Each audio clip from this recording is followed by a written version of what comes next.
Okay, it's been a while, so I'll see if we can get away with a quick stream today. Haven't made a video in some time, not for lack of work, just a crazy schedule.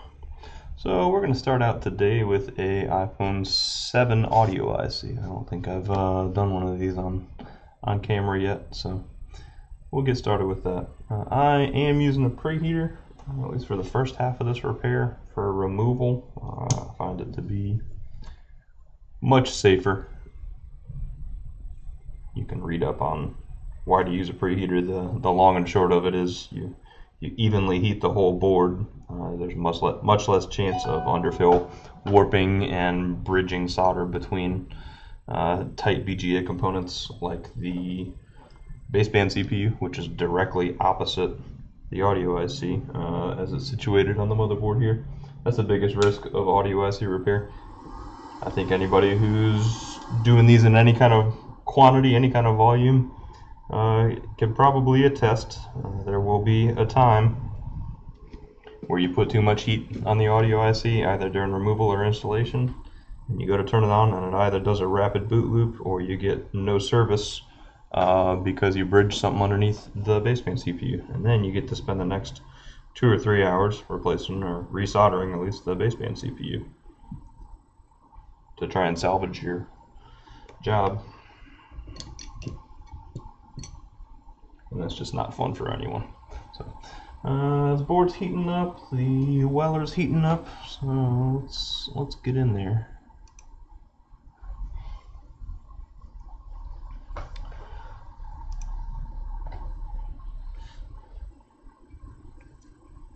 Alright, and you can tell how your preheater's doing just by applying some flux. You can see everything's kind of melting right away. We're actually already getting a little puff of smoke there too. So this is going to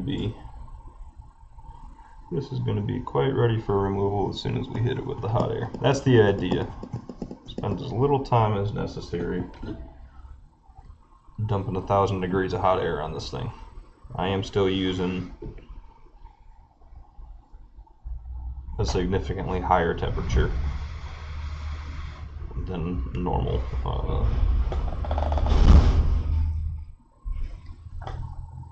To get this off of there.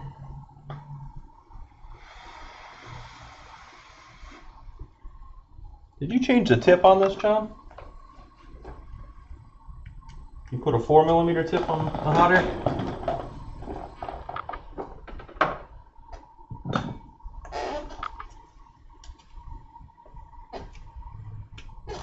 Okay.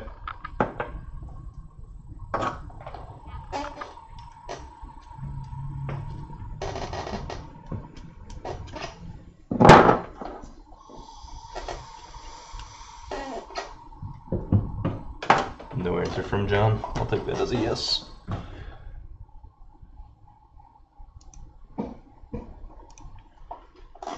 We're on a 7 Plus, aren't we?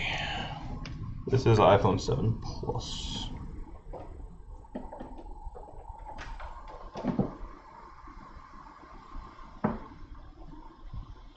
The red edition.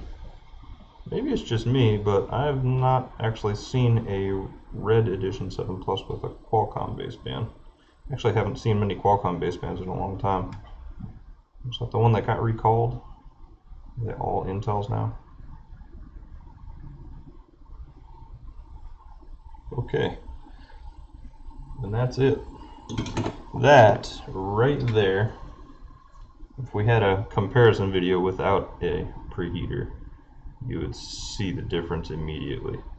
So the other thing that the preheater is really good for is your cleanup, because this is such a heavy ground plane. There's a ton of thermal mass in this area of the board. It can be a real pain to get all this solder off of there, and you usually want to do it immediately after removing your BGA chip, just because the board's still warm and everything's still kind of in the mood to flow.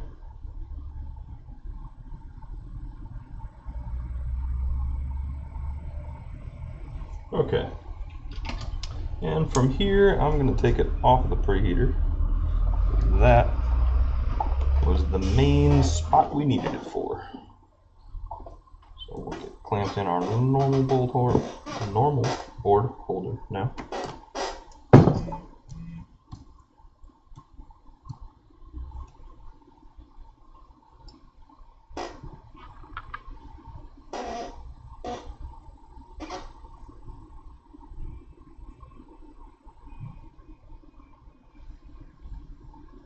Alright, so here is the problem area. Shaky camera. I am gonna just invest the money in a better boom. And let's go ahead and change out the X-Acto blade. Alright, so here are your problem zone. You can see these 4 surface traces here. This is the one that's the most important. This is the one that causes all the problems. I've just adopted the habit of making a jumper on this one as well as this is F12. So your main one is C12, you have F12, H12, and J12 are your 4 surface traces. They can all come loose just through the course of normal wear and tear on this phone.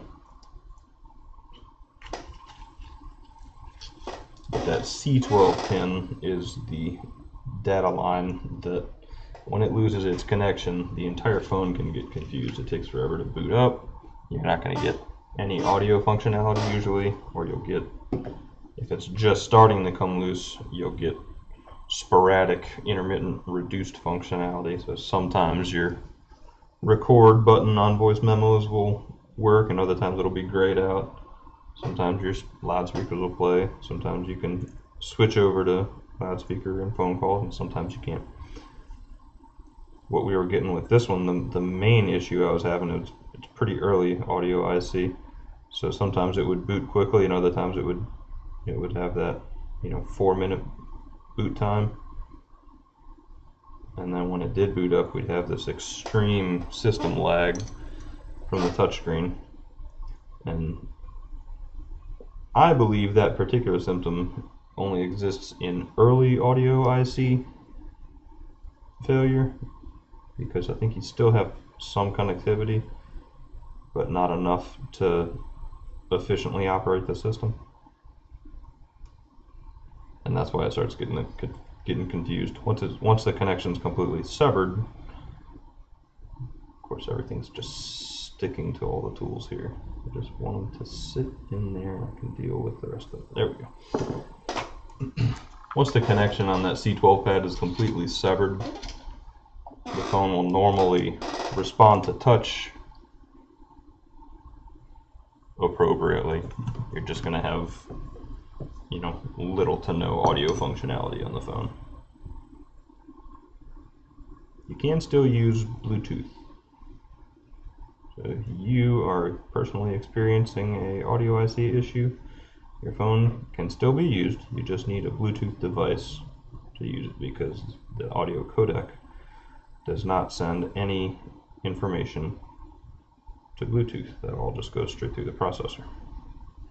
And of course, the Bluetooth and Wi-Fi chipset.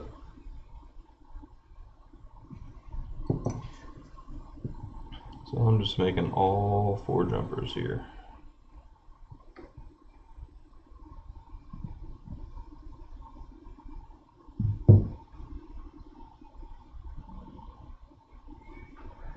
Some people keep it on a preheater for this part.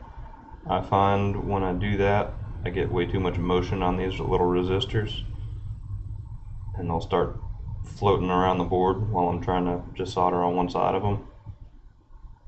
And then you got to chase it down and resolder both sides of it.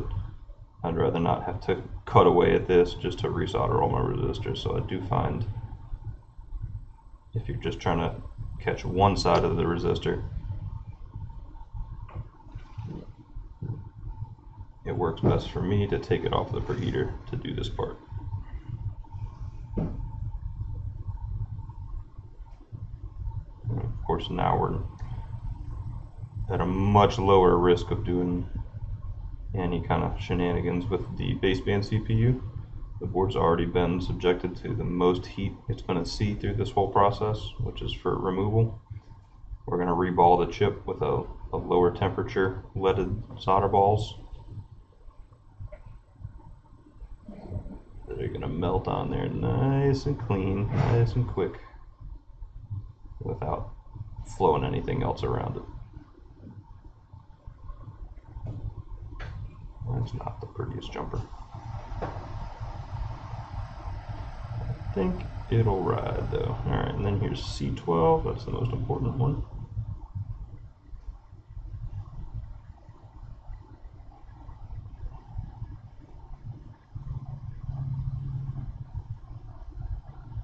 Alright. Got all our jumpers down, now we're going to trim the tails.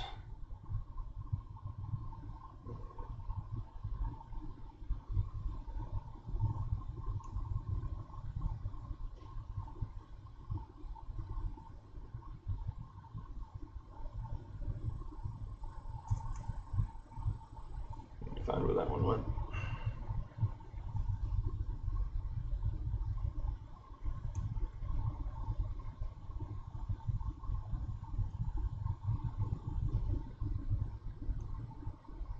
Yeah, that one.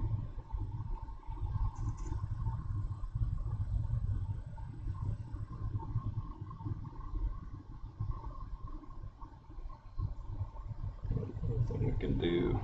I got a couple of pads here that look like they have a little more solder than their compadres. I can just, here's one, a chunk of something.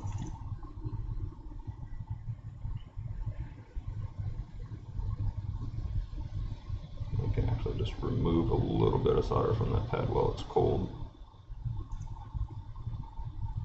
without worrying about disturbing our jumpers.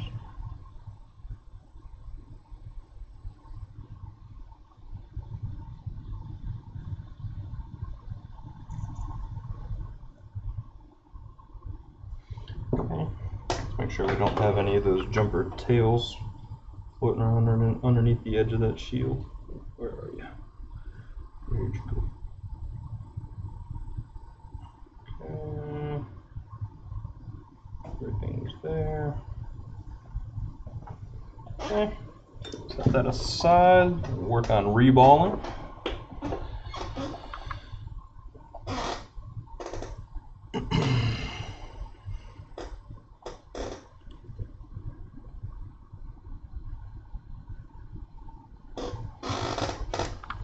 Back to the standard tip here.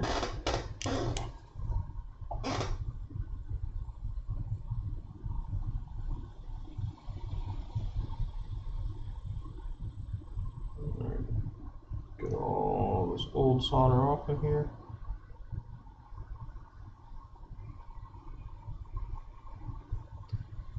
Nice even surface. Little pillows. Pillows are fine. We don't need to braid this chip or anything.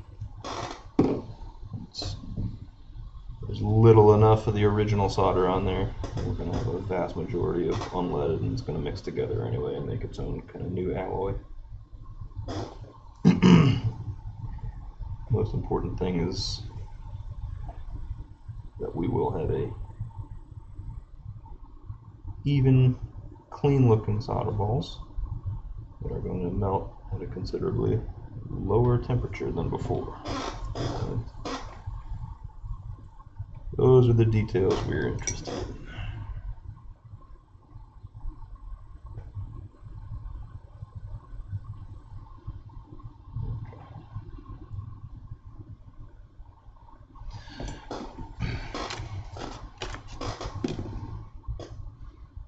Make sure we got the right one here, yep.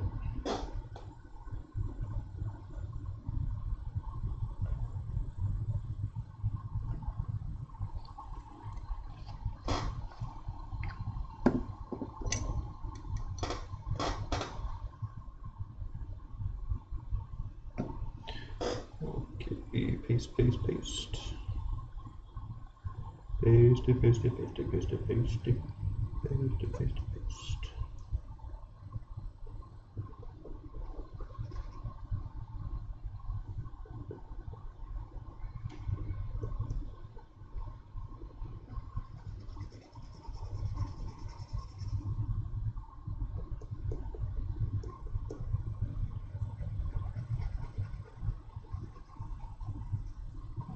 Let's turn this temperature down a notch.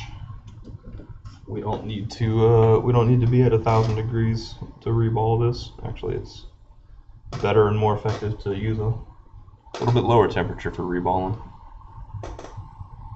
Take your time. This is still cooling, but it's already going to be lower than what we had. So we'll start kind of far away.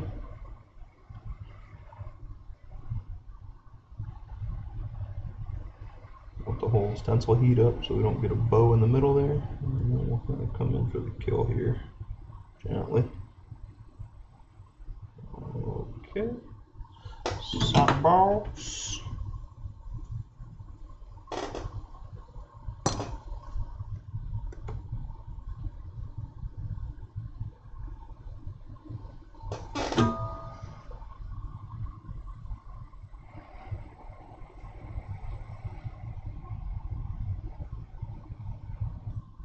Okay. At least make sure we didn't do anything dumb to our fresh solder balls just now. And we did a little bit of dumb to them. Damn it. Okay, well, we're gonna have to reball this. That's not good. A little too hot during removal there. Really, the only reason to apply heat to get it out of the stencil is to get the flux to release. The flux is the only thing holding it in there. It's not welded in or wedged in with solder balls at that point.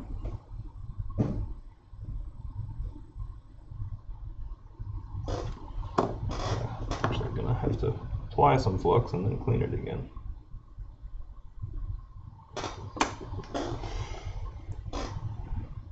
Oh, the joys of live repair. This is how it goes. This is how it goes, folks. You can't do it perfect every time on the first time.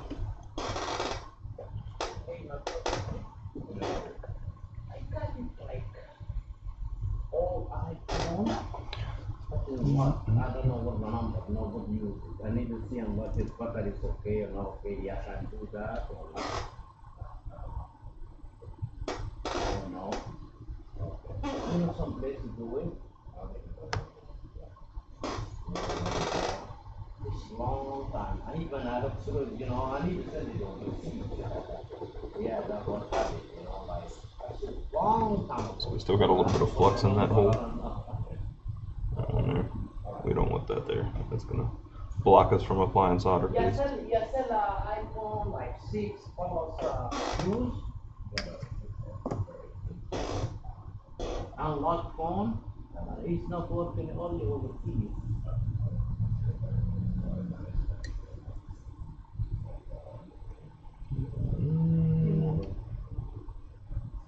Something like you.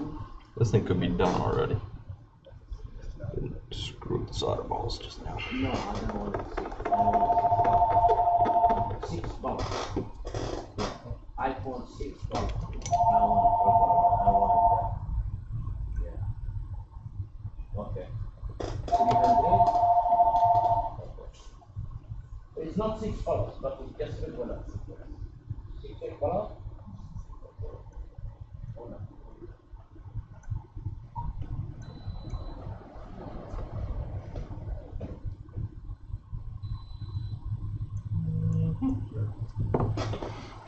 Cover your ears.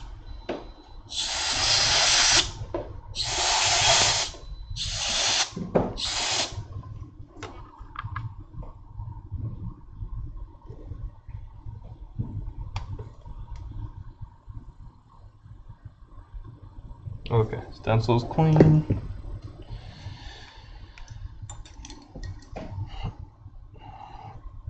Audio IC is clean.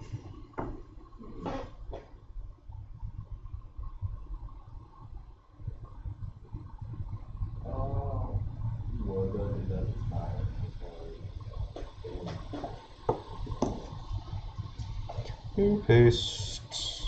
Deja vu. It's like we've been here before.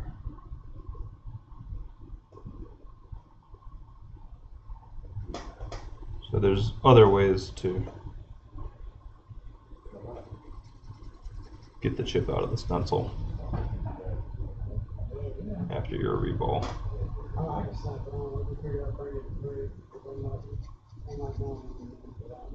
Considering the fact that it's just flux holding it in there.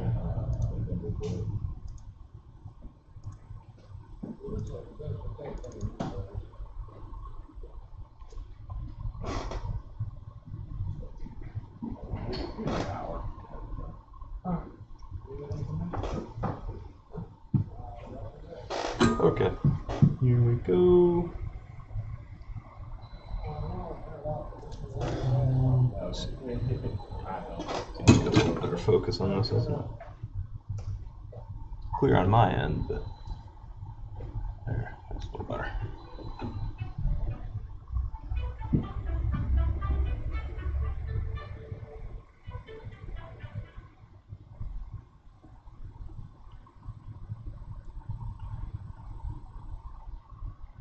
Right, so I've got this at about 600, 650 on the Weller. It's Fahrenheit freedom units, not Celsius. Please don't set your hot air to 650 Celsius. You're gonna have a bad time. Okay, on that time, stencil came right off. We got a little bit of trub in between there. I'm gonna clean the stencil while it's warm.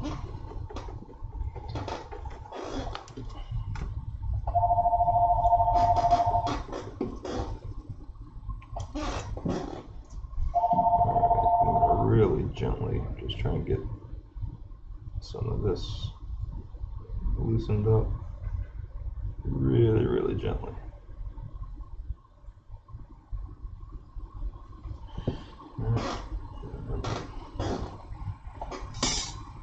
Take some alcohol, take some toothbrush, and let's scrub it away.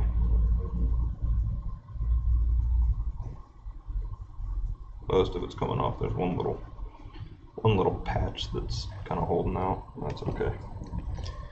That's okay. We can still get it. There we go. Okay. Some good looking balls.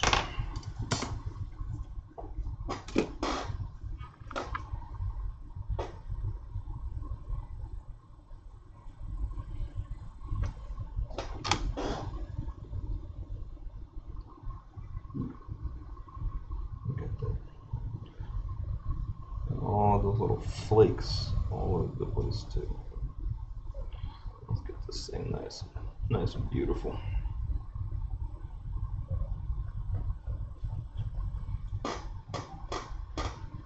Okay.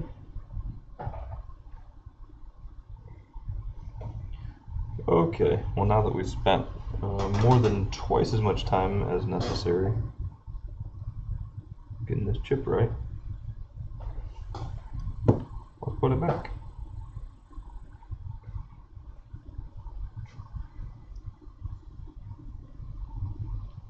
Okay. So remember, we've got a little pre-existing crusty flux there. I'm just gonna mix in a little bit so we got a good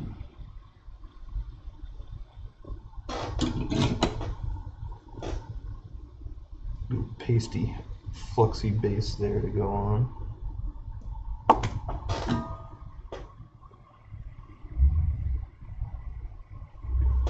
Okay, I see one little thing I want to address. Get out of there. A chunk of something there. Alright, the rest of this is going to flow nicely. So we'll go ahead and set our chip down. Make sure your alignment is right.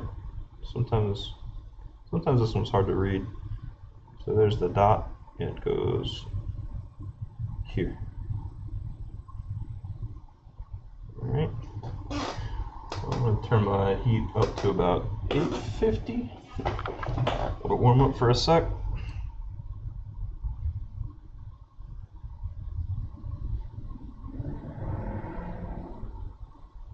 Work on this lined up just right.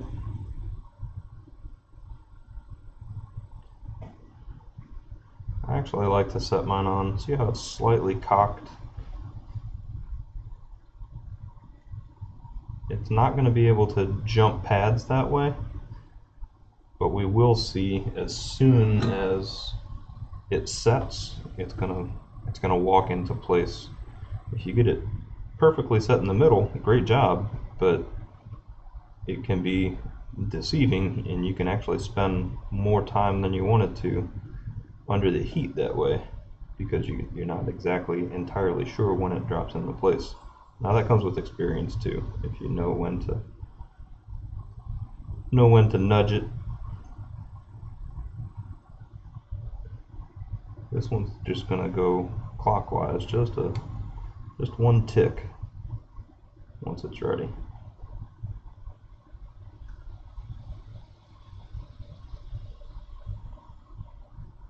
There it goes. Quick nudge. Okay. I believe we're good to go. Make sure that's secure. Yeah, it is. Okay.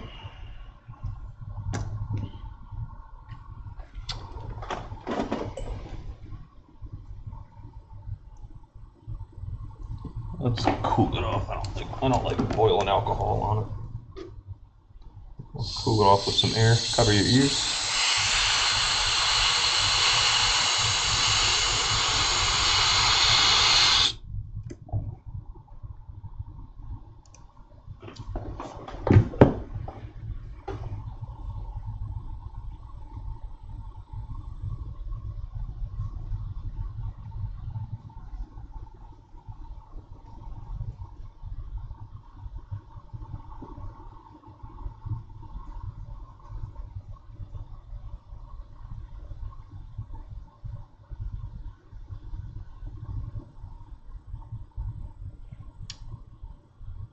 All right. Just going to look at it from another angle just to make sure it's straight.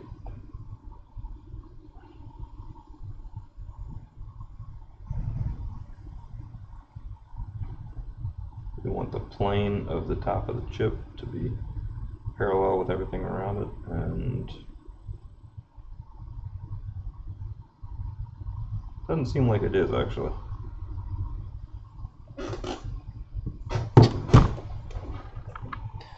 Doesn't seem like it's quite there. So the dreaded reheat. This was supposed to be a quick audio IC.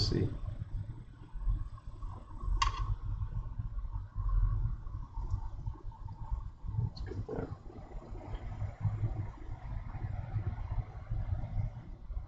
So I'm looking for this side to actually sink down just a nudge. Left side of that chip might not be fully seated.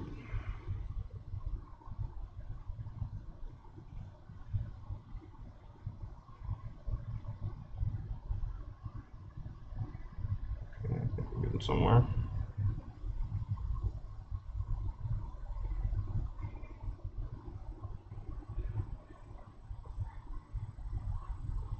Okay, it's not getting more seated than that.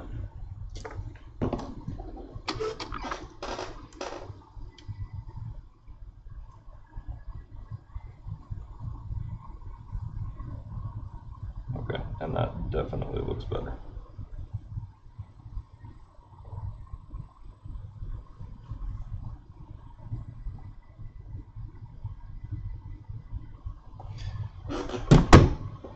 We'll know for sure momentarily.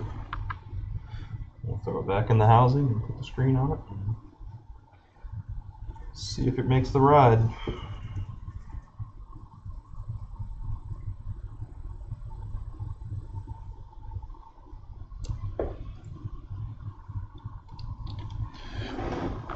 Let's do it.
Okay.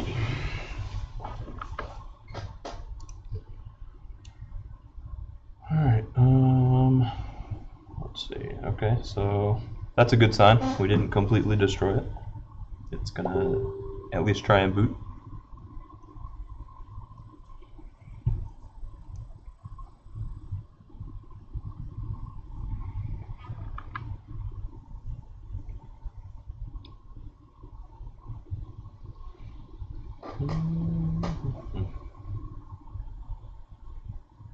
We really want a fast boot here.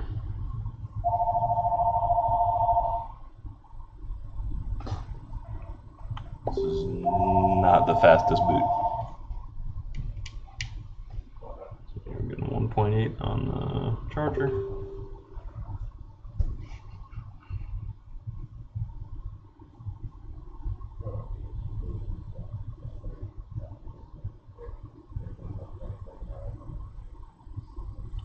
I think we still have a long boot situation here.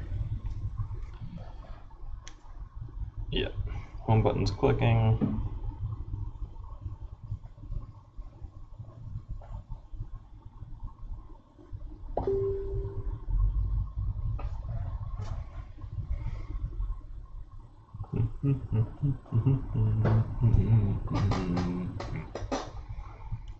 Okay.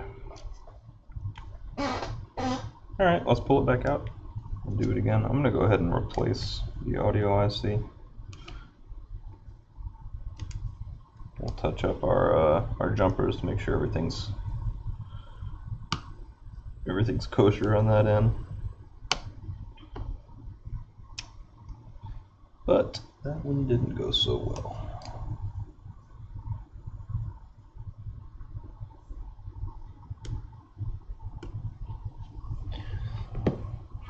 I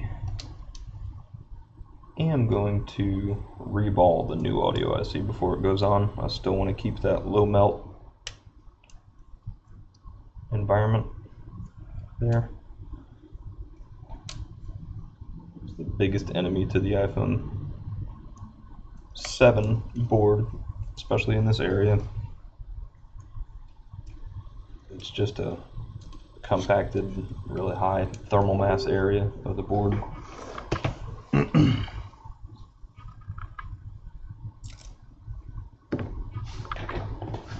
Alright, let's get this.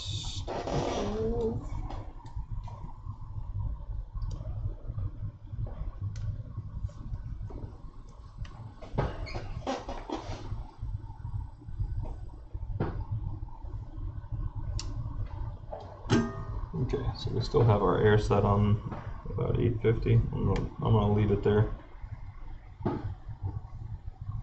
except for reballing, of course. Get these tweezers clean.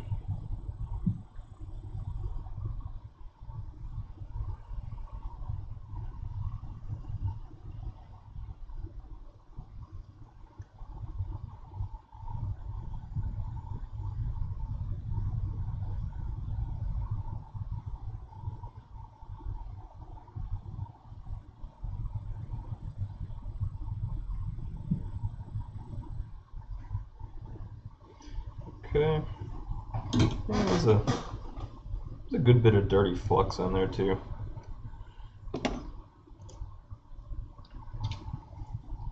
Overall, just not a real clean presentation, so, okay.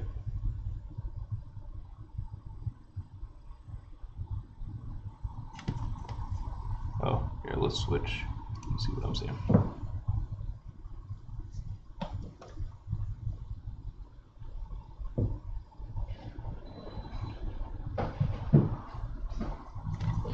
We had a pad come up. It's okay. This is all. Most of that down in that corner is NC. Not connected pads. They're there for decoration.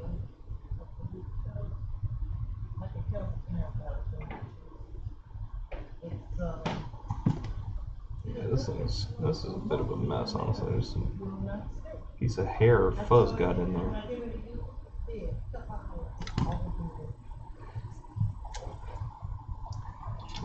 No way that's gonna come out pretty with a piece of hair going between them. Nasty.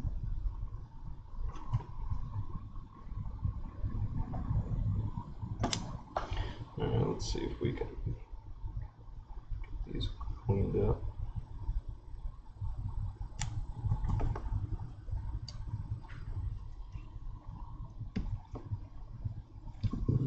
How are we going to do this?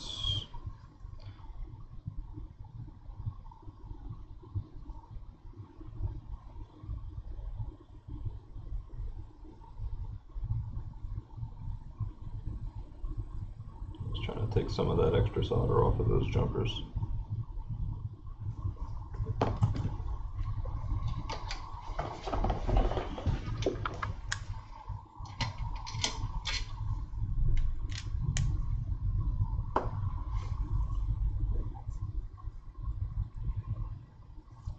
Let's give it more flux and then we'll clean it. I'm really going for an even, clean surface on here. So I'm going to supplement with a little bit of air, a little bit of heat to just get the entire environment warmed up. There's one of my NC pads pulled, and it's jumping around from pad to pad.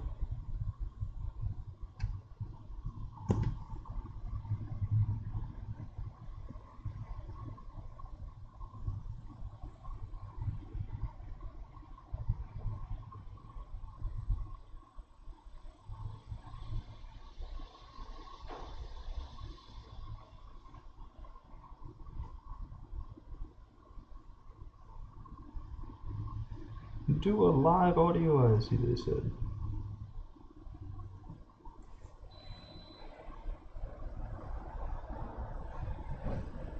If you don't believe in Murphy's Law, I don't know what to tell you. This is a job that normally everything goes pretty smoothly and pretty clean, and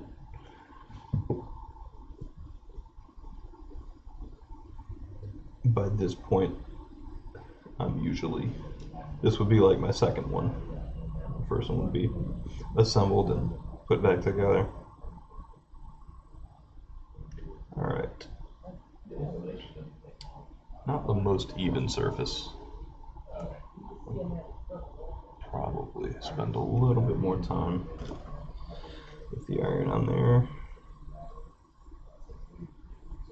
Put some fresh solder on the tip of the iron just to drag around those pads.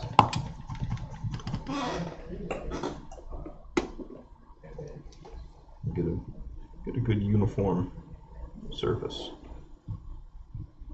I'm going to spend the extra time now. I'm already spending extra time.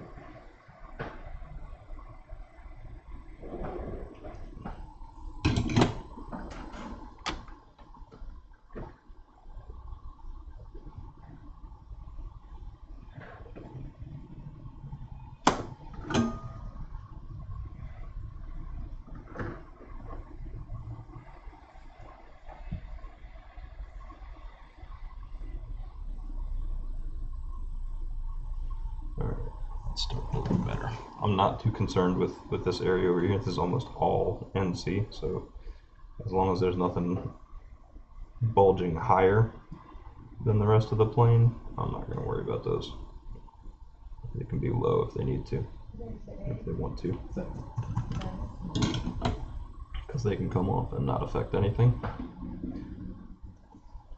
That's looking a little bit more friendly.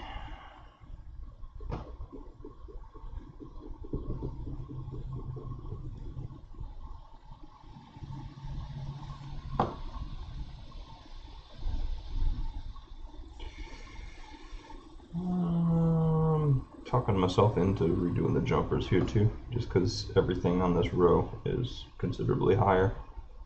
Yep. Redo the whole job.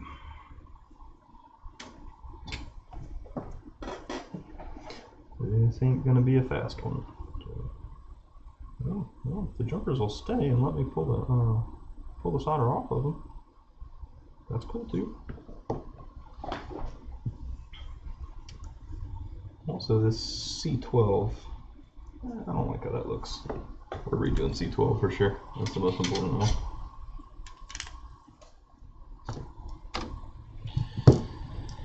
Alright, I like this angle. Where is it? There we go. Yep. C12 has got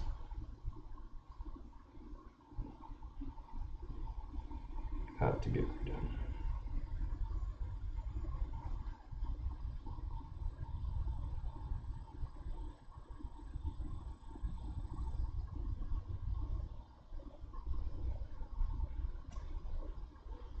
Okay, that's considerably better.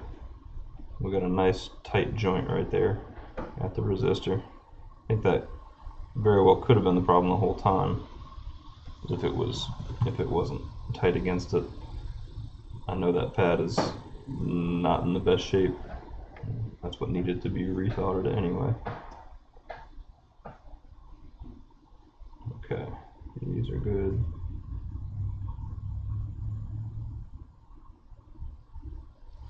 Alright, let's see if that makes the trip. I think it's going to be good. And just to be extra thorough, let's reball a fresh audio IC.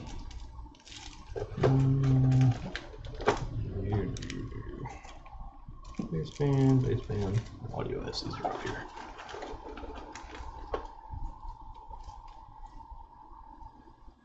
Oh, that's a Homer. Those are good.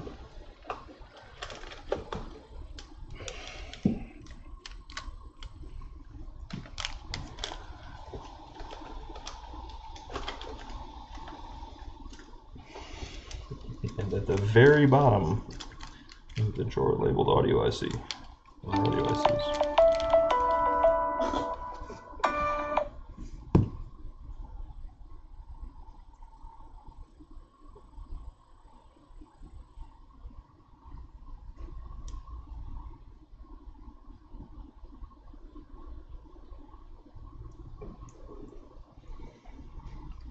Okay.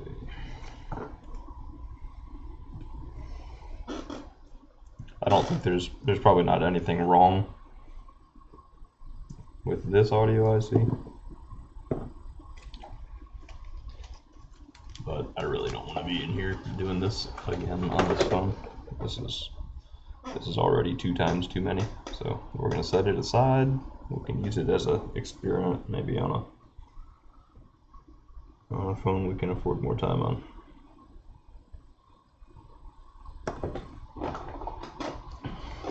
Okay, let's get the solder balls off.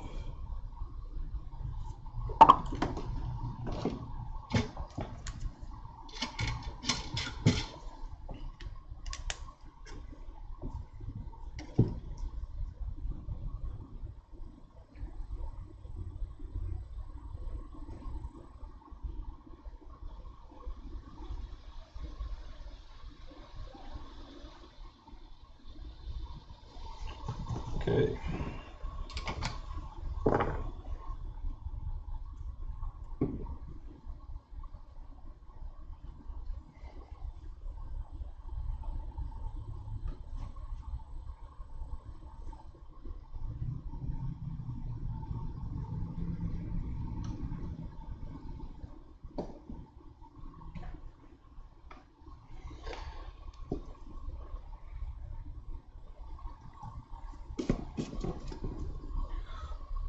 Stencil should be clean.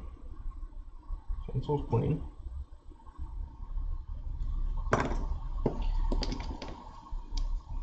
Paste. There's a piece of hair in the paste. Get out of here. GTFO.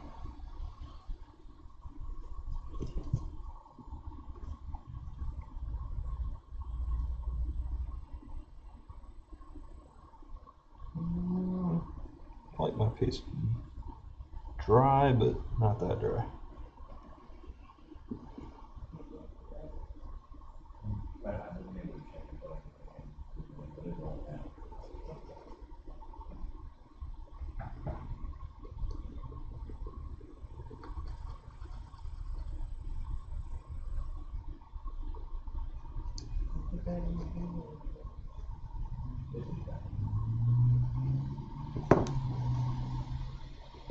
Too much flux in this paste.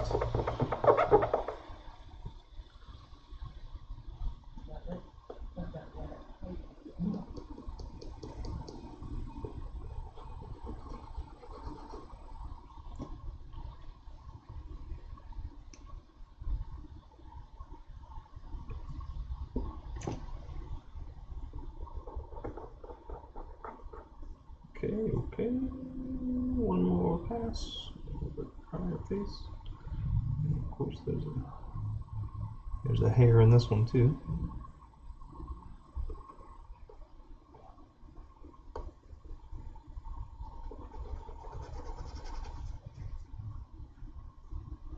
Getting there, getting there.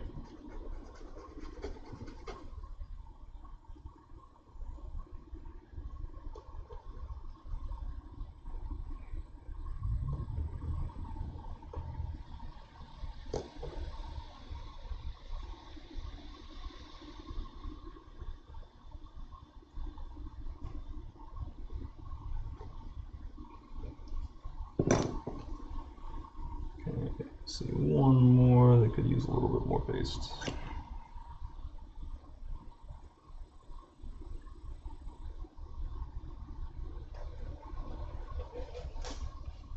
There's another one.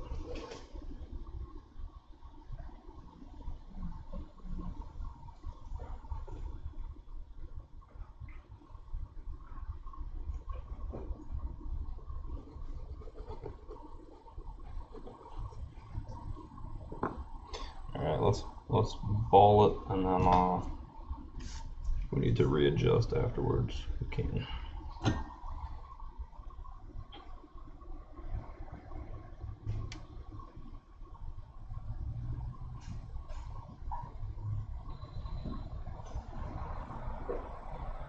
Look at all that flux melting out of there.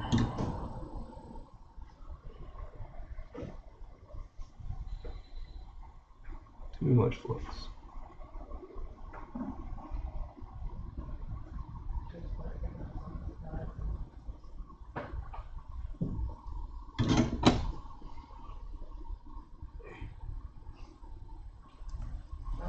We're going to go over these again.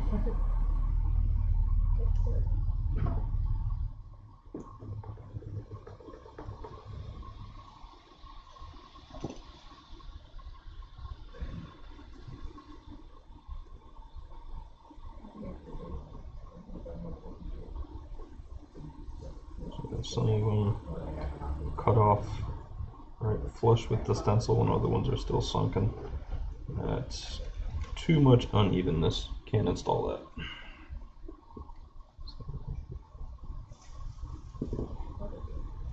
Give it another pass.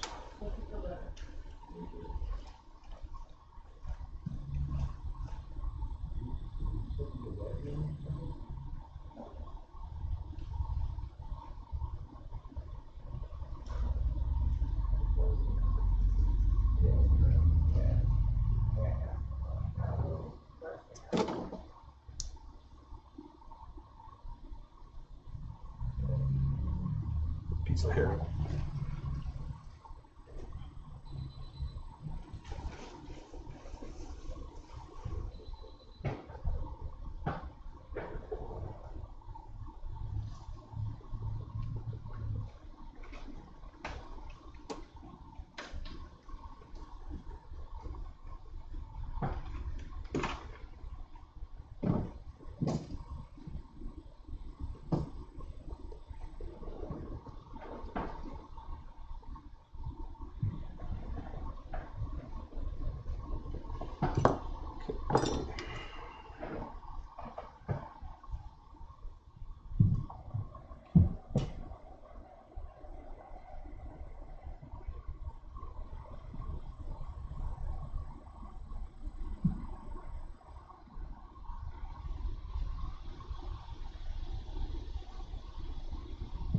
Okay, those look pretty even, pretty clean. We'll know for sure once we get the stencil off.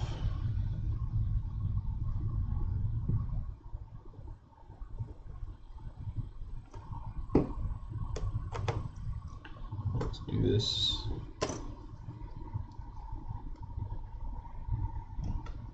right way.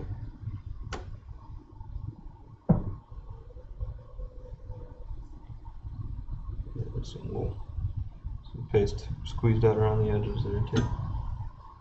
It's probably going to be some little chunks in between the solder balls there. Alright, clean the stencil first.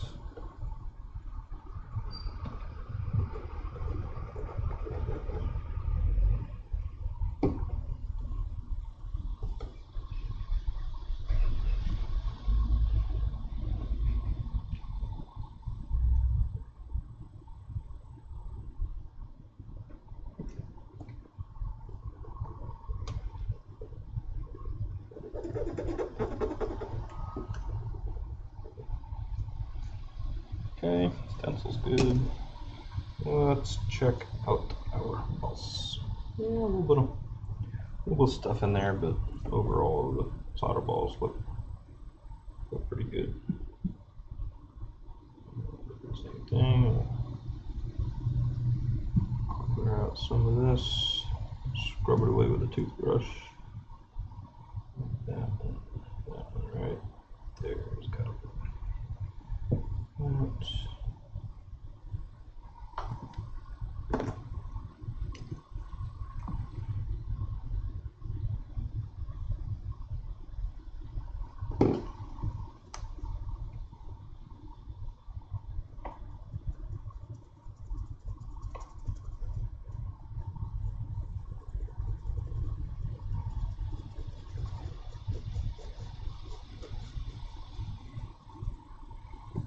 Little holdouts.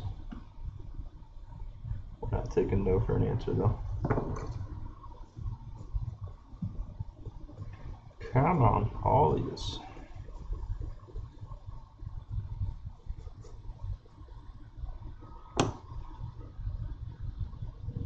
You can go.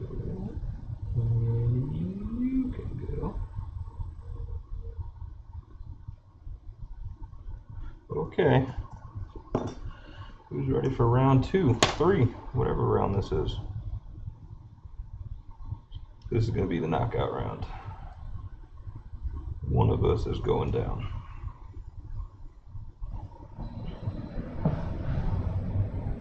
Okay. Alright, that's a nice even solder ball setup. Here's what we got. My granddaughter's car. Took a swing in the bathtub. My daughter's spare car. Tell me when my granddaughter's dad comes to charge him, so it was on the charger and cook it. I don't know if you can get one out of those two or you can put one. I don't need both. Okay. One more time. One last time.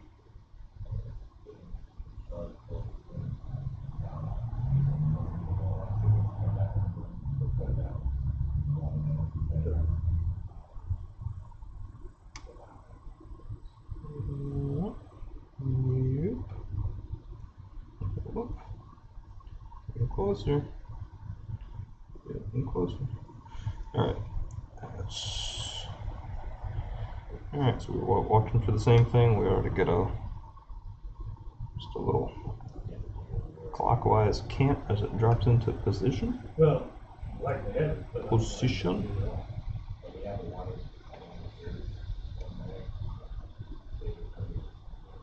Left side's down, right side's gonna walk in any second. Come on, any second now.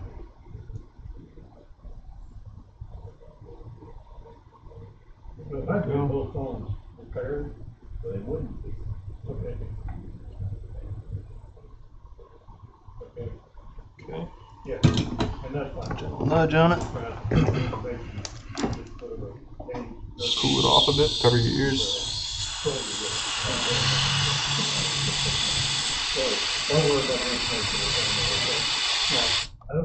My daughter was supposed to put a chip, put a little chip in the envelope, and she handed my wife the envelope, and there wasn't nothing in it. Can you look and see if there's a chip in there, and do you need the chip to repair it? Just double check alignment here.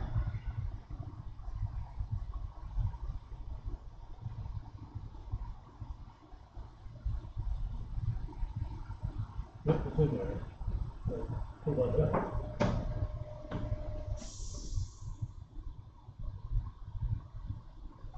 No, that's in there. Okay, One more. so we just have to redo the information.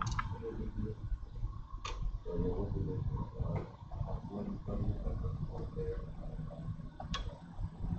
Once more.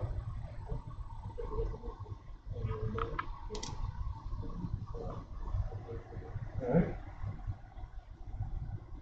The date is.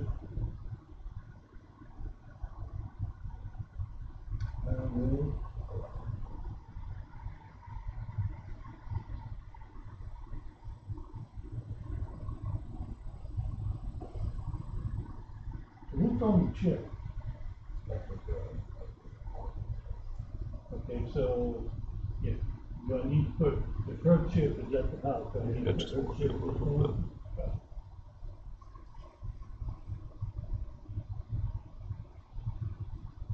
This is my cell phone. All right. You phone.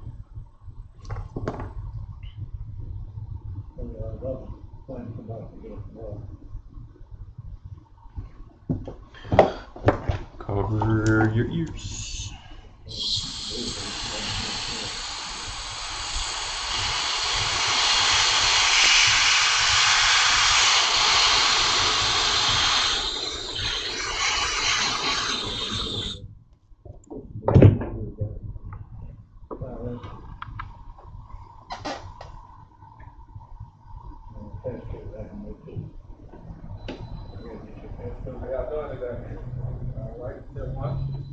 All right, I'm happy with that.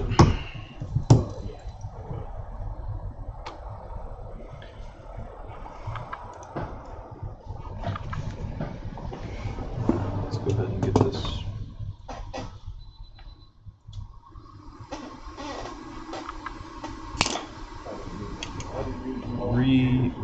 Reassembled.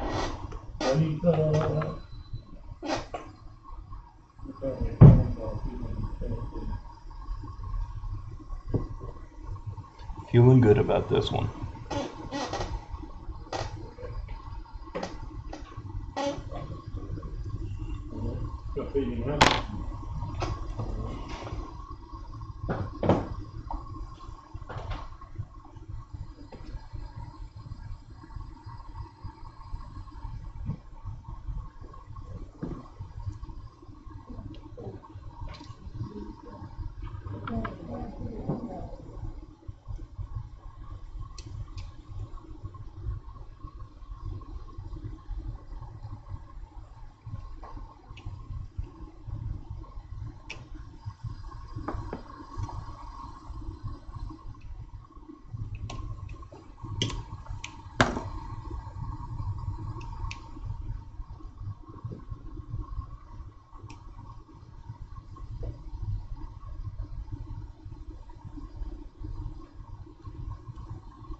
When I was testing prior to repair, we also had no ear speaker and no proximity sensor. So I'd be interested to see if that's probably a hardware issue. Because while it was intermittent, I was getting a loudspeaker and record button when it wasn't long booting. Speaking of which, let's see what happens.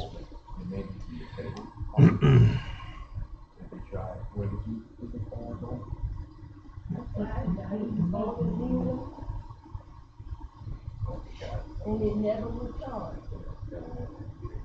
Interesting. Hopefully not too interesting. It's not supposed to blank. The red light's not supposed to blank.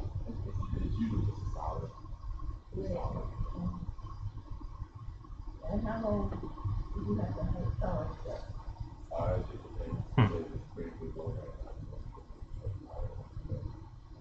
So we're getting a home button click and a long boot. I'm wondering if they also have a bad proximity, because that can cause a long boot.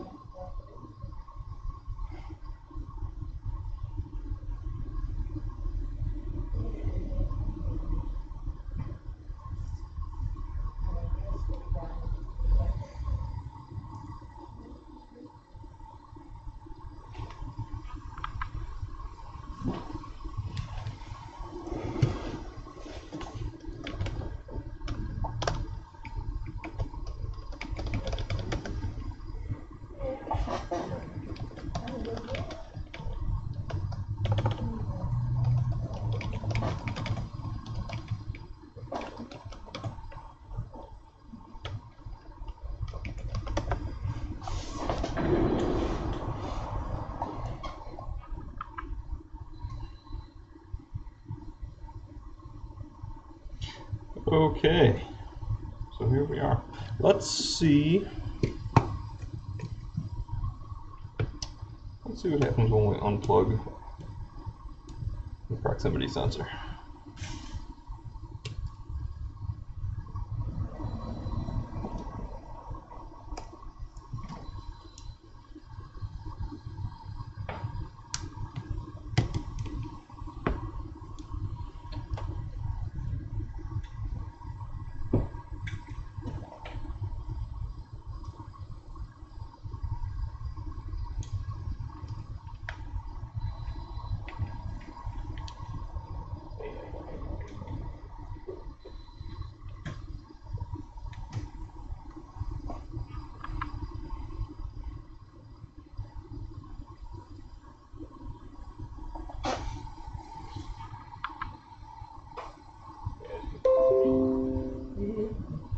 Cable won't even go all the way here. So that's why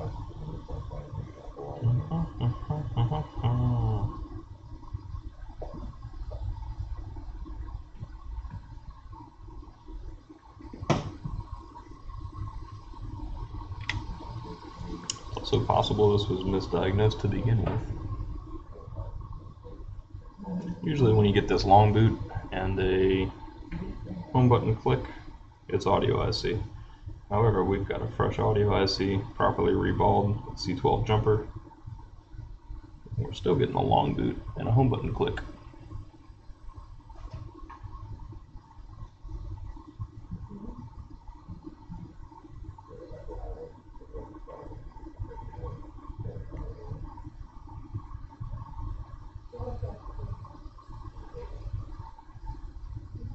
So you're saying this something's wrong with this?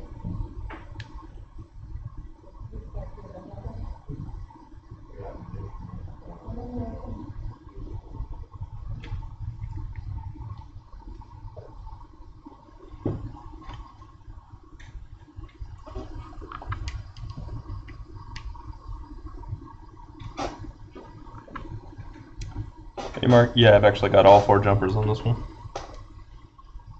It's just been something I've been doing from day one. Well, not from day one, but from month 1 of audio ICs. I started just with the C12, and that's really the one that matters the most. But since they can all come loose, I've just been doing all 4 jumpers, regardless of whether they look loose or not.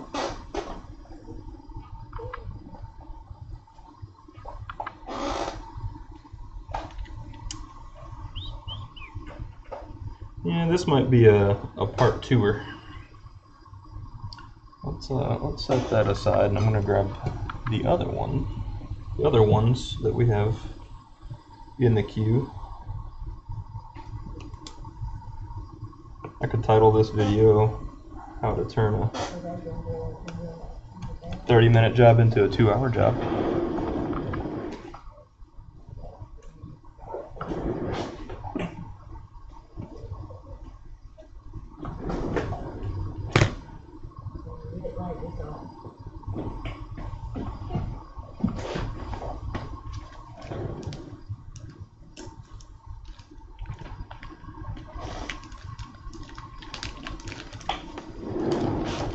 Okay. Let's get a fresh start here. So this one is labeled audio IC after a successful water damage repair. Oh no. Oh no. Let's see what they're talking about.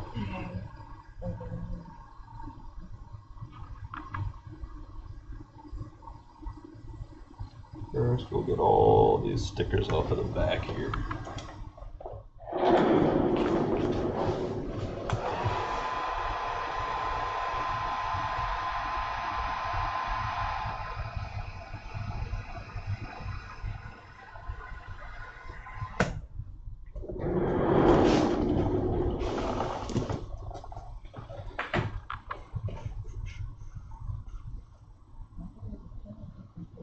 Successful water damage repair.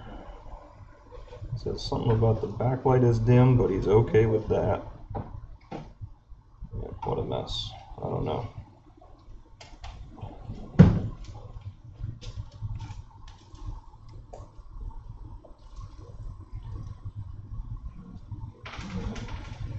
There's a reason I quote data only for pretty much all water damage. Yeah, exactly. Haha. Successful what? Let's see what this looks like.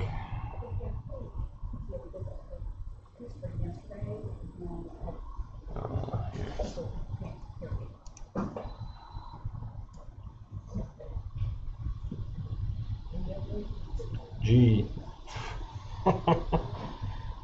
Backlight is dim, you think? Let's see. Backlight is dim. I'm shocked.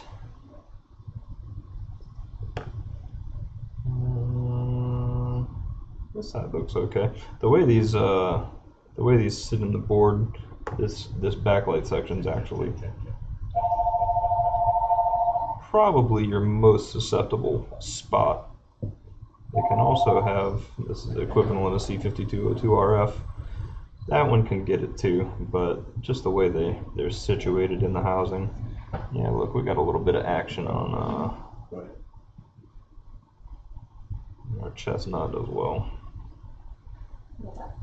Yeah, I don't think I want to offer repairs on this, because even though I say at my discretion, I may decline repairs on water damage devices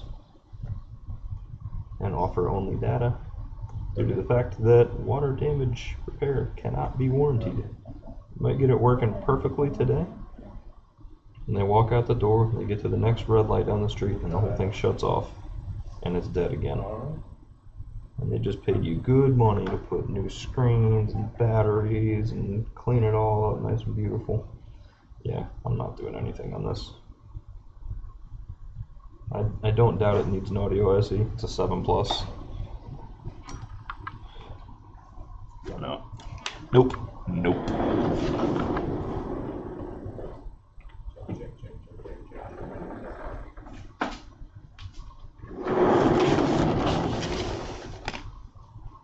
Next. Let's cleanse the palate a little bit, shall we?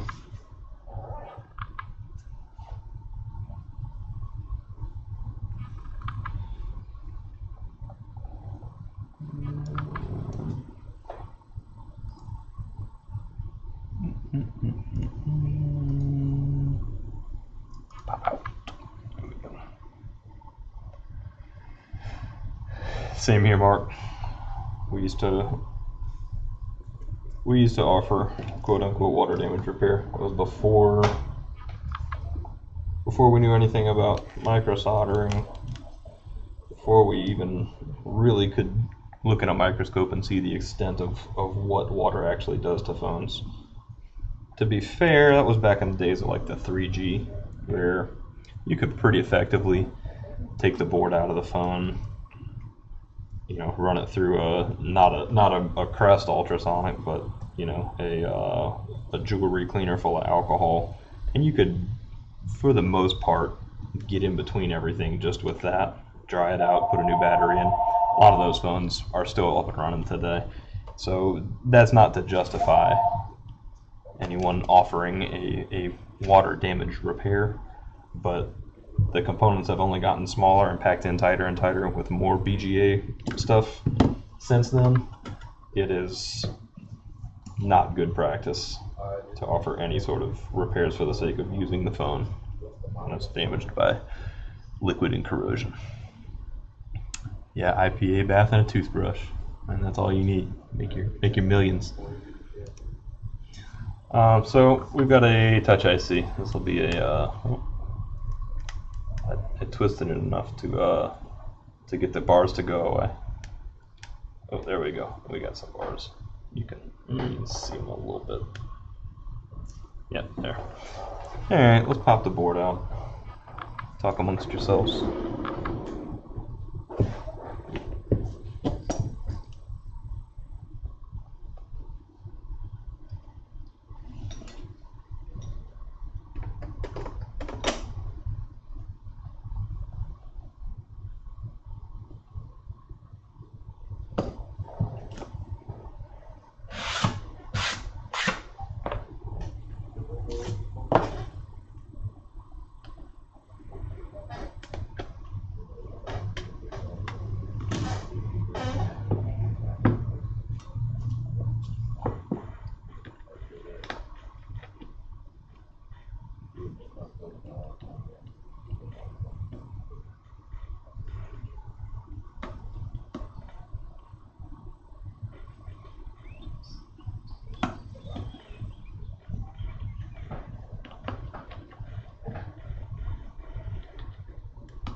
T-minus 30 seconds on this board.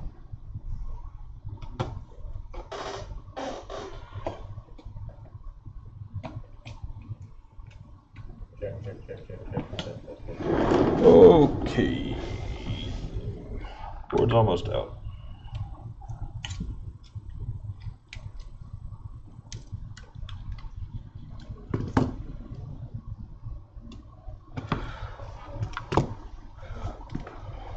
Plus touch IC. All right, Mark. Catch you later, man. Check.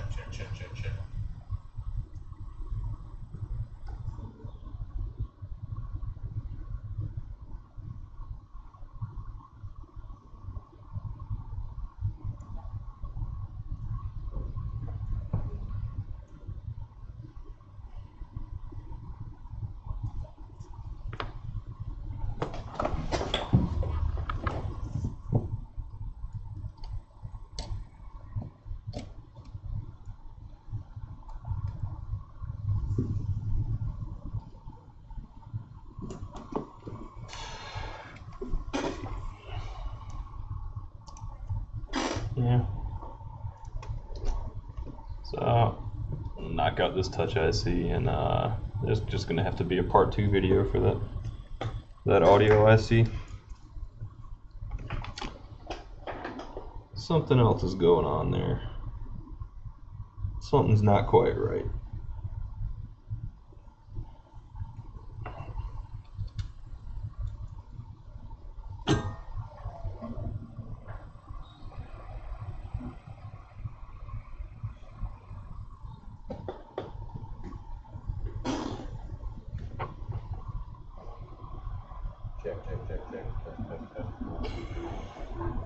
Do we have big letters or little letters?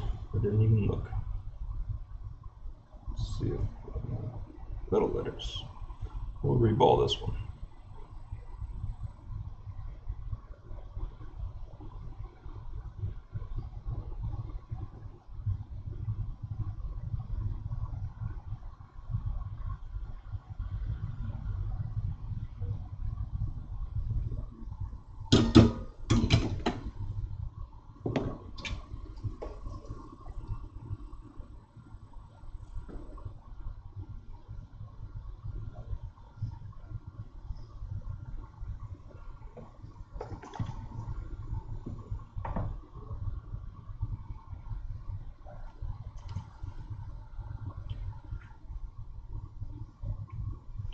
I'll be interested to see if Apple comes up with a solution to these problems. So your 7 audio IC and your 6 Plus touch IC are strikingly similar. Have obviously very different symptoms, but the cause and the repair are effectively identical. Board flexes inside the housing.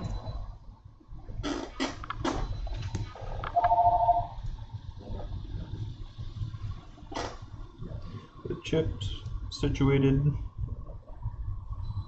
in a flex zone. Alright.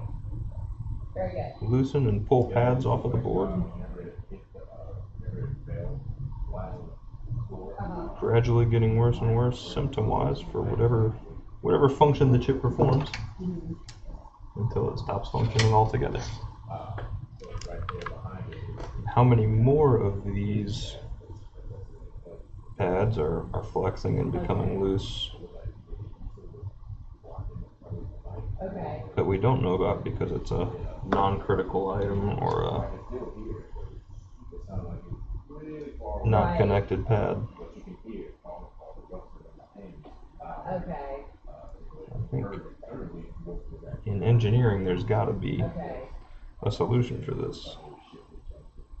Okay. Okay. I think 'cause I got a phone call this morning and we went back and forth. I can't hear you. I can't hear you. And I said, "Well, call me from my home phone." So when we were, Got to be some sort of redesign that either prevents the board from being able to flex and bend, and then I called my husband later. And which actually, if you think about it, the iPhone X having 2 boards sandwiched together will definitely reduce the overall ability to flex, give it considerably more rigidity, although it does increase the thickness of the phone because you got to have 2 boards on top of each other instead of one sitting nice and flat in there. So how important is that thin factor to sales?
bend in our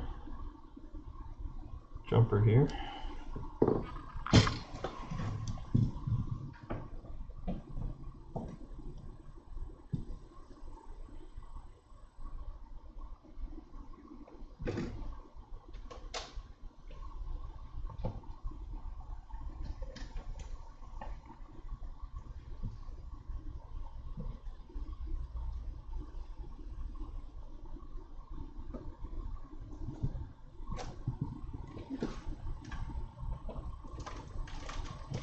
See, those attached a little bit better.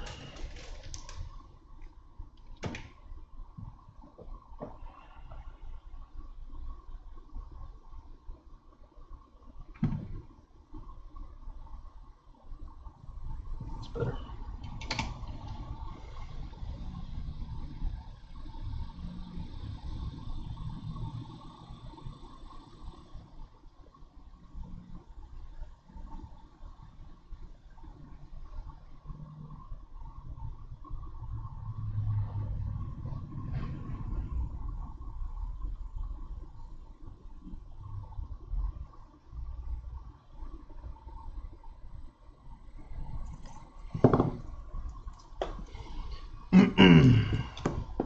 Okay, reball.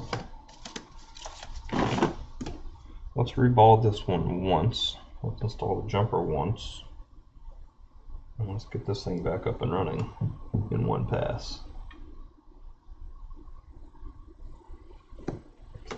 And to go back to the drawing board on that 7. I think something else is going on. It's not just audio, I see.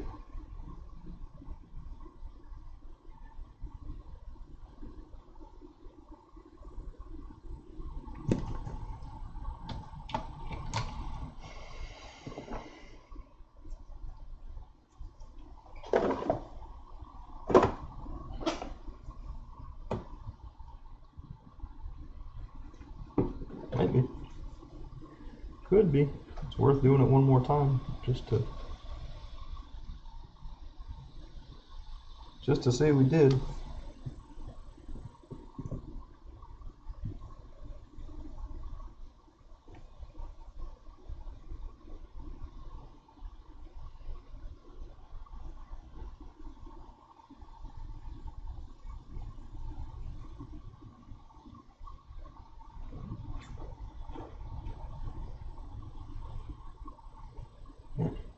Nasty. Get out of here with all that. All that nastiness. Go. Gone.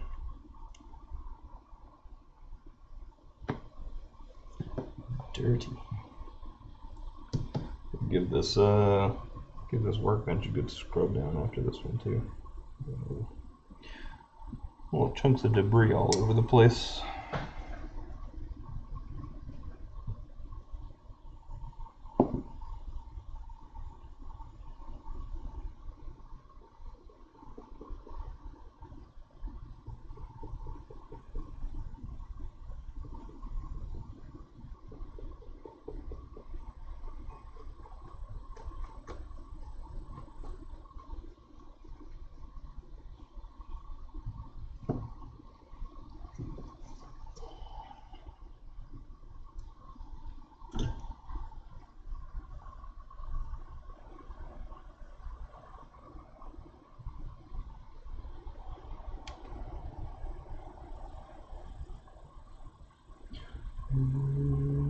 Go.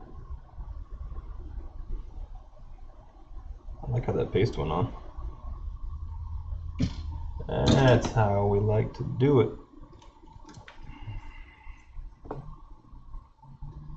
Ooh, an even better one. It comes off like that.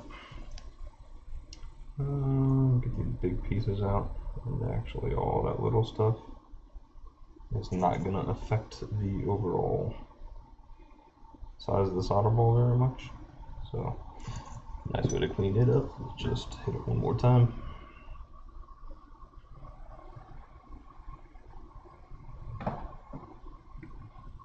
Okay.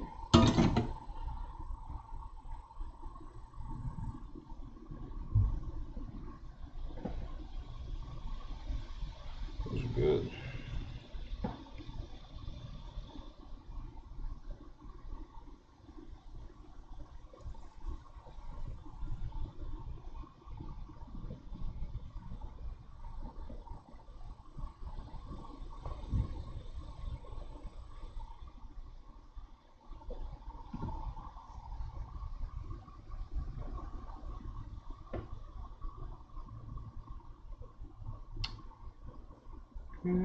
Okay.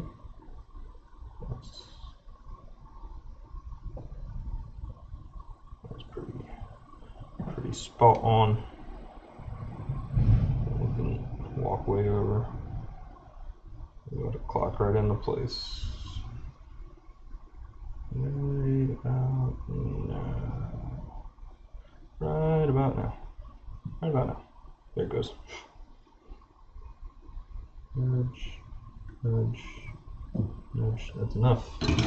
That's it.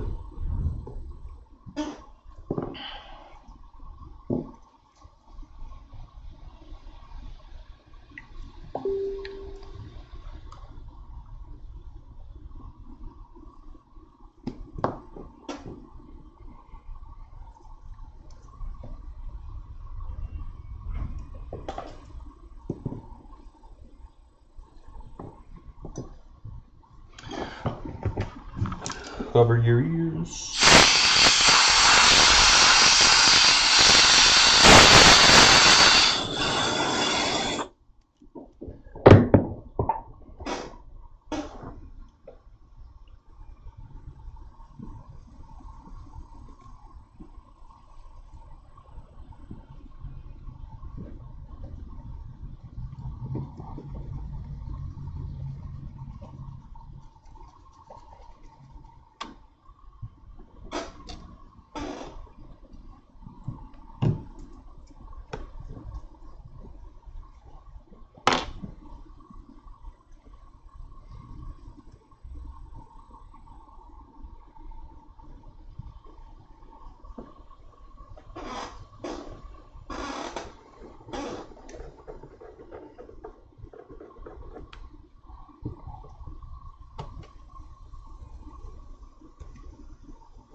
All right.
Screen.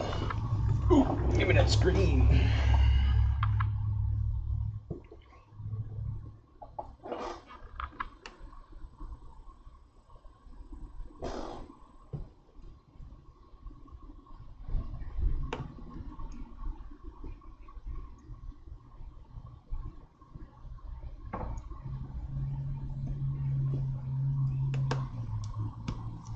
All right, let's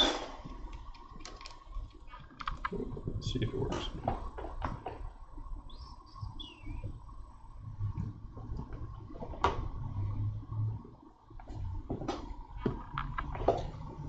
All right, either this battery is very full or, okay, there we go. That's better.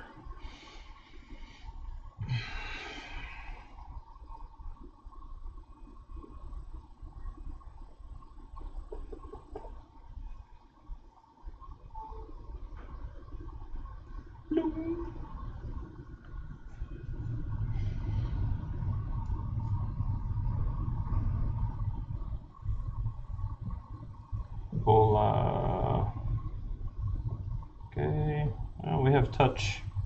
So this is one of my phones, so we obviously no longer have gray bars coming down from the top, and we have touch. So we'll go ahead and get this set up and finish the QC. So there's one successful board repair today.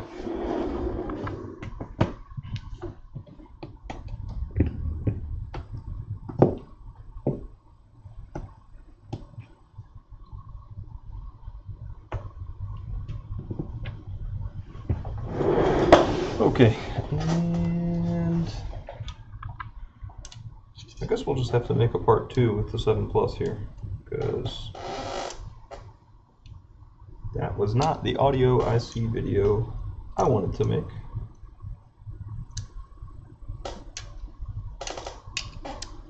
But that's why we do it live. This could happen to you. I'd like to show you what to do afterwards, though. Do we do a part 2 later, or do we just start part 2 now? Well, it's going back in the jig, so let's see. Let's give it one more.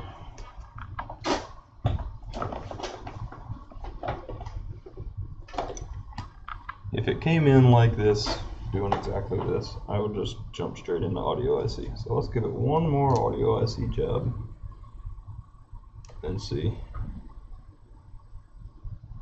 Let's do the whole thing from start to finish. I know we got C12 good.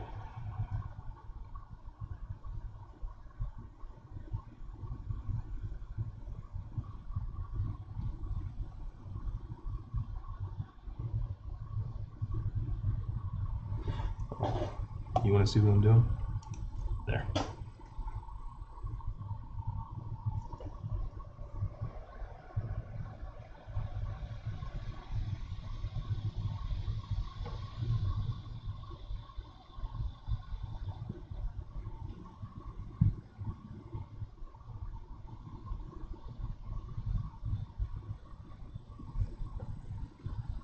Okay.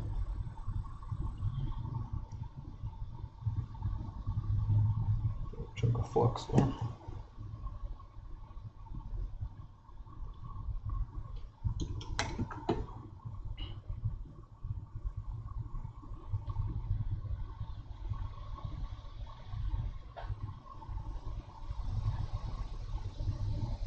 Jumpers are solid though. That's a good jumper. That's not a good jumper. That's a good jumper. That's a good jumper. Okay, well, let's just redo the whole thing. Might as well. Why not?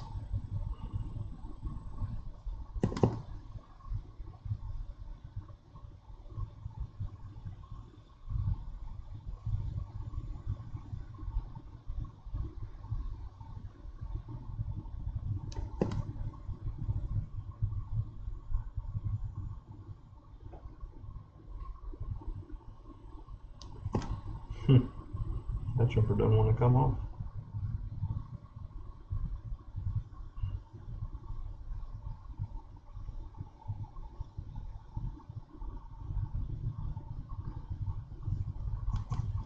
We got lots of NC pads coming loose. That off of there. Come on. It's funny. I mean, C12 is actually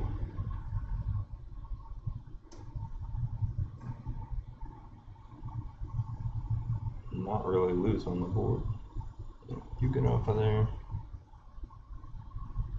Let's get our resistors cleaned up. Let's get our jumper spots cleaned up, ready for new ones. All right.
Alright.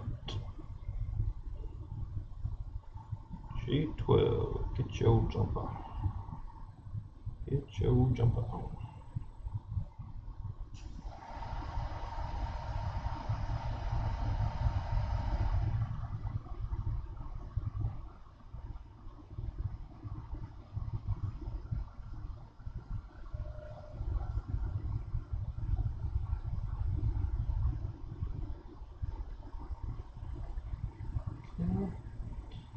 H12 up next.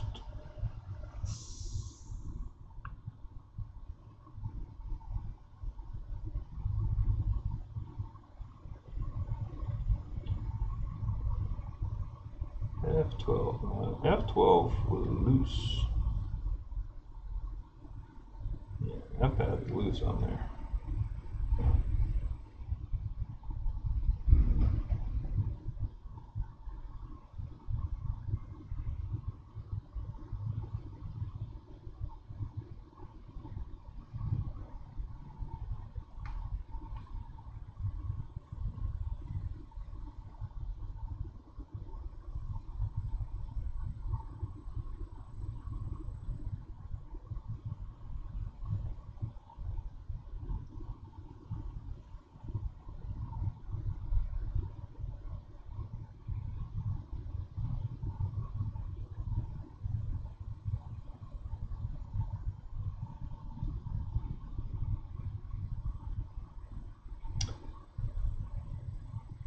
This one's not wanting to play ball either. Okay, that's better. Get it flat against the board though. I don't want any air underneath it.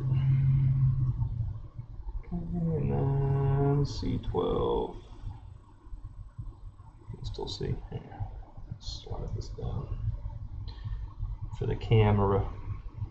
Okay.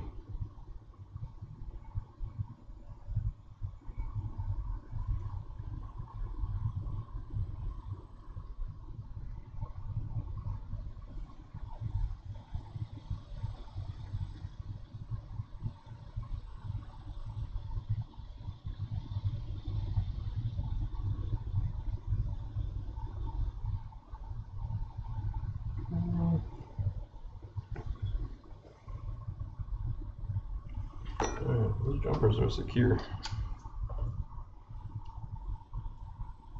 And we trim.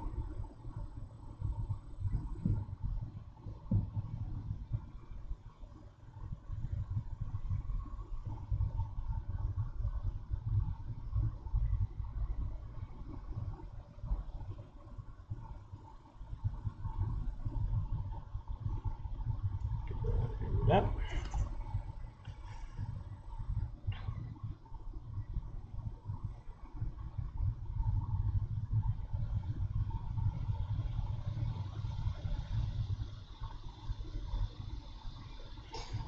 Okay.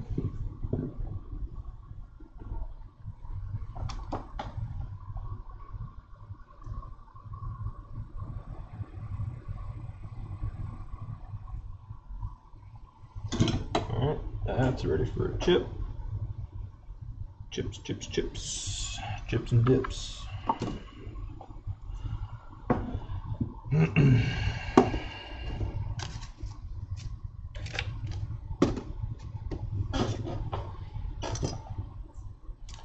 Now we're gonna re-ball. Re-ball.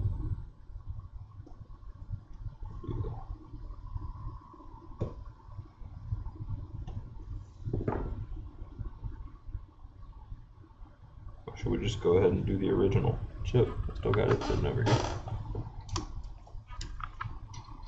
The chances of the chip itself being bad are slim to none, unless you physically damage it, gets a crack in it or something. or if there's water damage that corrodes between 2 points and shorts it out, causes internal electrical damage, this chip's not just going to stop working. That's not how they function. So yeah, I think I'm going to grab the original chip and put it on. We'll put this one back in inventory after reballing it, of course.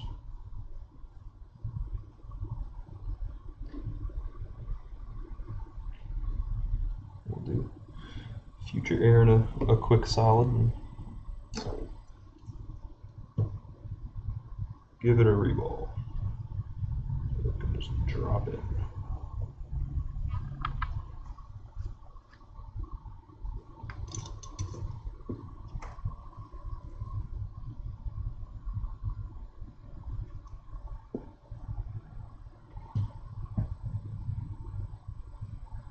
What is that? No, that's a bunch of trash. Do not want. Don't even come near. You stay away from me and my chip.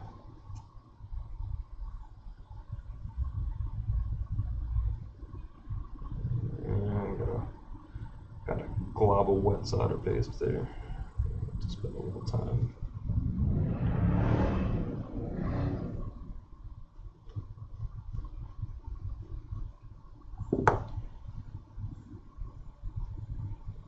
Maybe not. We'll find out in a second. See how much flux boils out of there.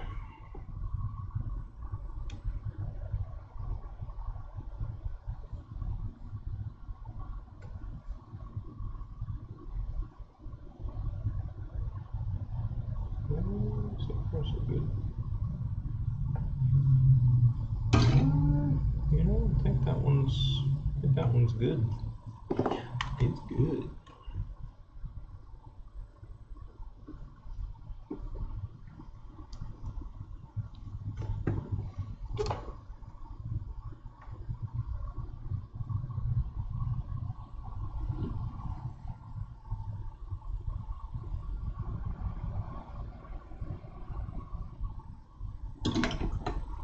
Just enough to melt the flux. Okay, clean this up.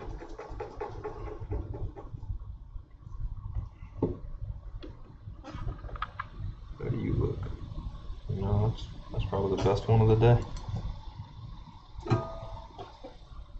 That's the best one so far. Probably should have done a couple repairs before I started streaming.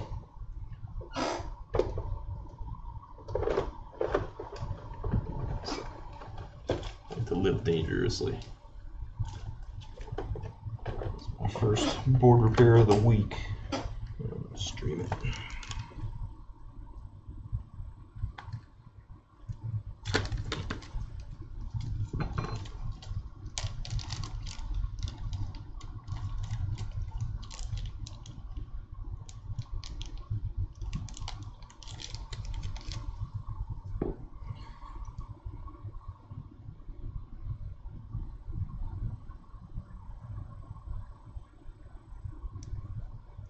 Okay, so that one is for future use.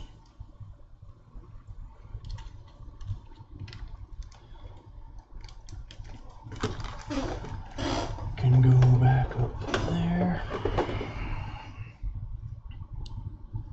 Here is this one, so I see.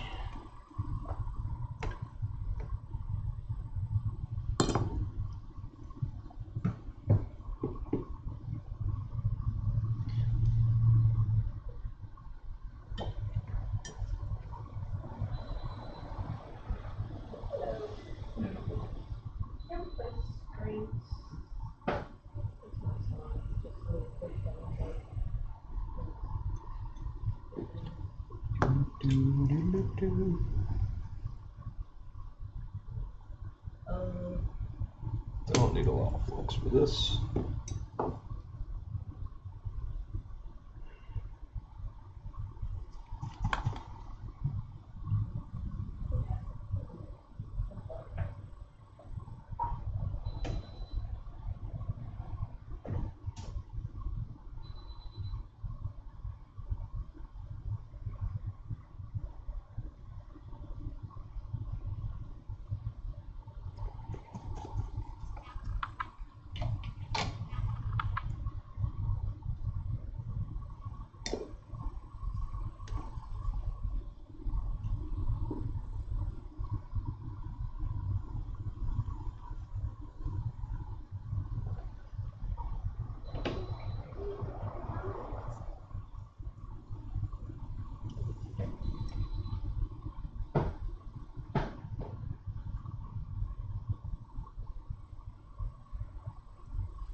leftover paste all over my microfiber cloth.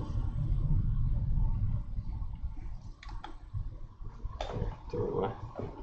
No need to be cheap. Well, aside from the compulsive inherent need to be cheap. 89.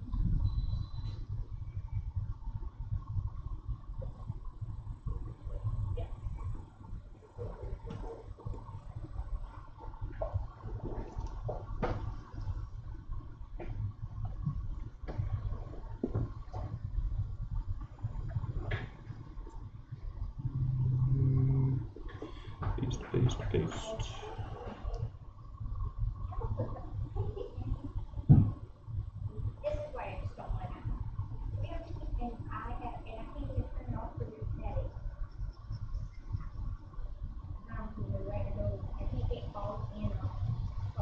Come on now.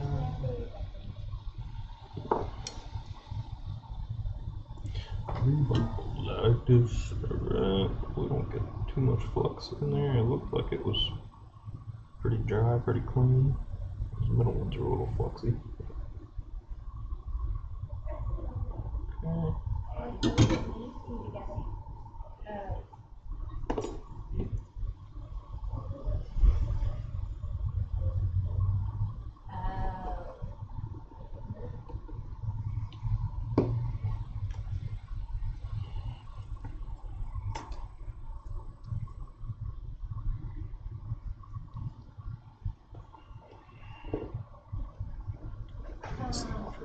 Okay. It's ridiculous. Nasty.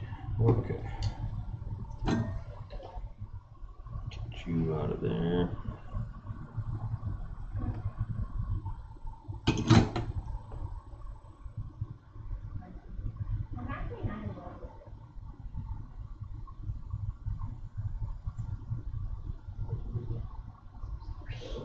Thank you.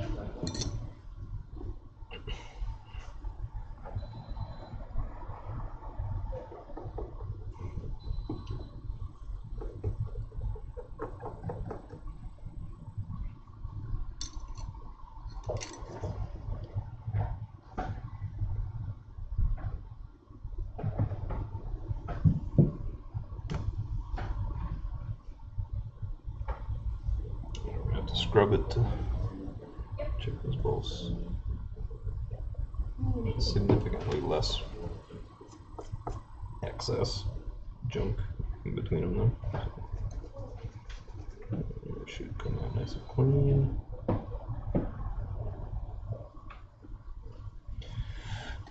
Okay.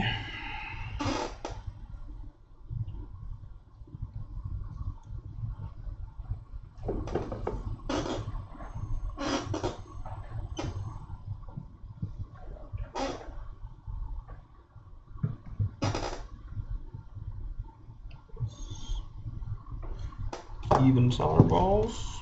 All right. Yeah, we're just starting this over from the beginning.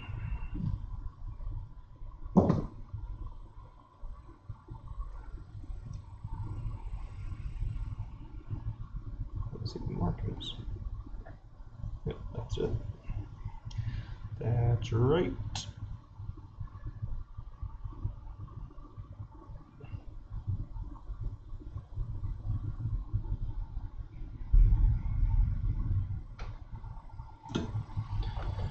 All right. Third time's the charm, right?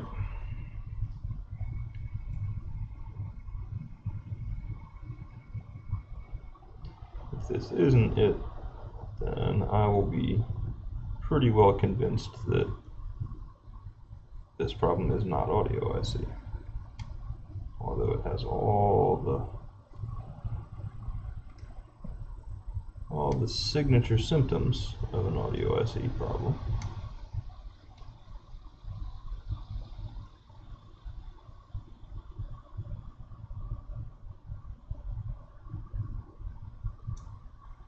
Come on. Come on. Closer. All right. Come on. Keep going. Keep going.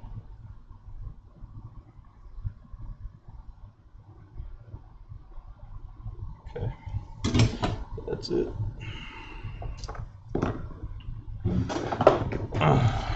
Here, instead of telling you to cover your ears, I'll just mute.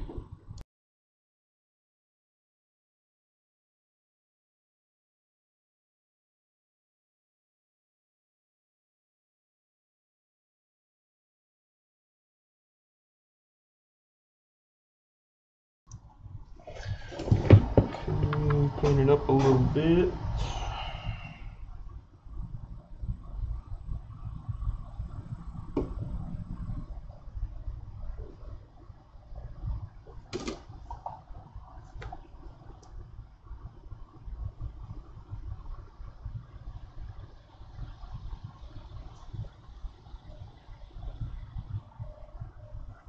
Anything dumb floating around in here? Okay, let's check it again.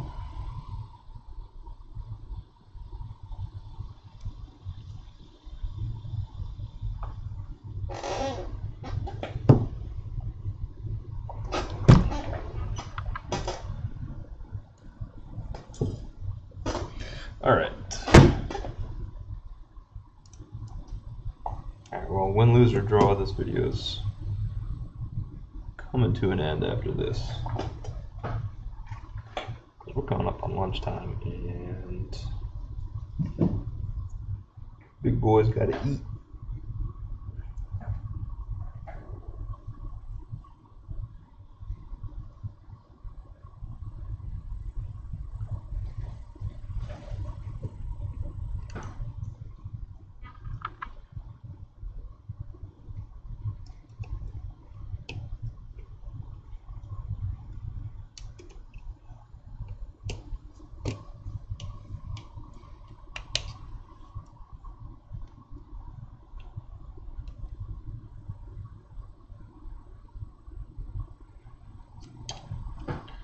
Okay, plug in.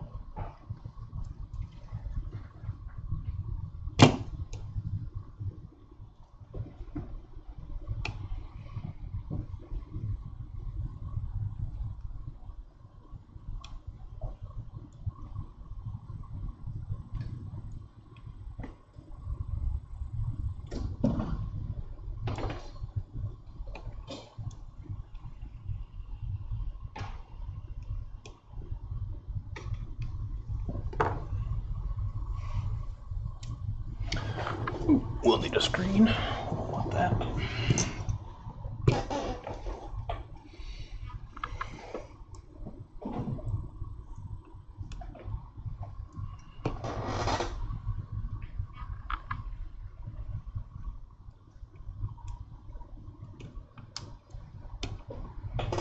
Okay. Now, this would be cool if it just boots right up and works. That would be ideal. Okay, so once again, so far it's a draw. This round is so far. You get good at removing tops with one hand.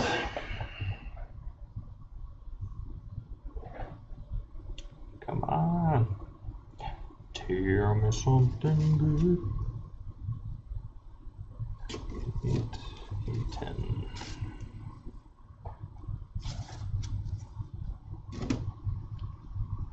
Alright, we have home button clicking. I think we still have the exact same symptoms after doing audio IC 3 times. So this will definitely be a part 2, which might even be a post-mortem after I figure out what the heck is going on here.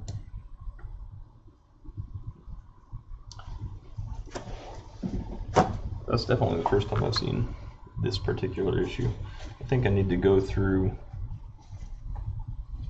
and eliminate the possibility of it being a parts problem as well. So we'll try a new proximity flex, we'll try a new screen, swap the home button over to it. I know the home button works, obviously. We'll test a dock and a battery. Maybe unplug the rear cameras. Any peripherals that can interfere with it, we need to go ahead and eliminate.